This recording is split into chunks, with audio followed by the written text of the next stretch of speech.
Istanbul मुज़ाकरात में deadlock, Afghan वफ़द के तहरीरी वादे से इनकार पर मुज़ाकरात का दौर खत्म, सालिसों ने भी हाथ उठा लिए। ख्वाजा आसिफ कहते हैं बातचीत के अगले दौर की उम्मीद नहीं, सीज फायर की खिलाफ वर्जी का मौसर जवाब दिया जाएगा।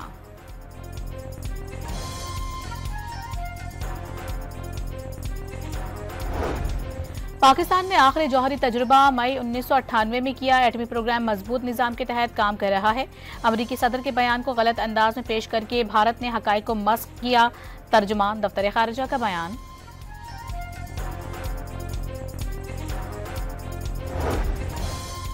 पीपल्स पार्टी का आर्टिकल 243 में तरामीम और आईनी अदालतों के क़याम पर हुकूमत का साथ देने का ऐलान। जजेस के तबादलों में जुडिशल काउंसिल के साथ चीफ जस्टिस की मशावरत शामिल करने की तजवीज़ दे दी।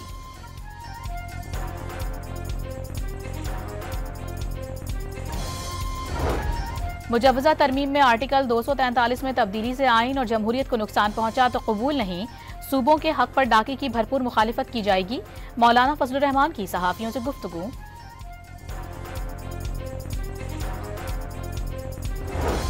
विफाकी काबीना का इजलास कल सुबह 10 बजे वज़ीर आज़म हाउस में होगा।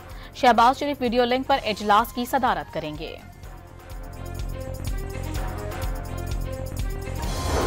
वज़ीर आज़म शहबाज शरीफ की बाकू में अज़रबैजान के सदर से मुलाकात, दो तरफ़ा और बैनुल-अक़वामी उमूर पर तबादला ख्याल। सदर इल्हाम अलियोफ ने दौरा पाकिस्तान की दावत कबूल कर ली।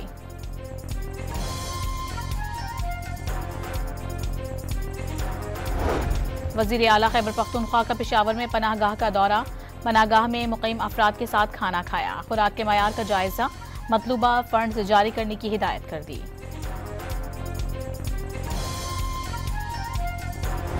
कराची के इलाके बल्दिया टाउन में टैंकर की टक्कर से मोटरसाइकिल सवार जाँ बहक, फौरी तौर पर शनाख्त नहीं हो सकी। कस्बा मोड़ पर नामालूम गाड़ी की टक्कर से मोटरसाइकिल सवार जाँ बहक, दूसरा जख्मी हो गया।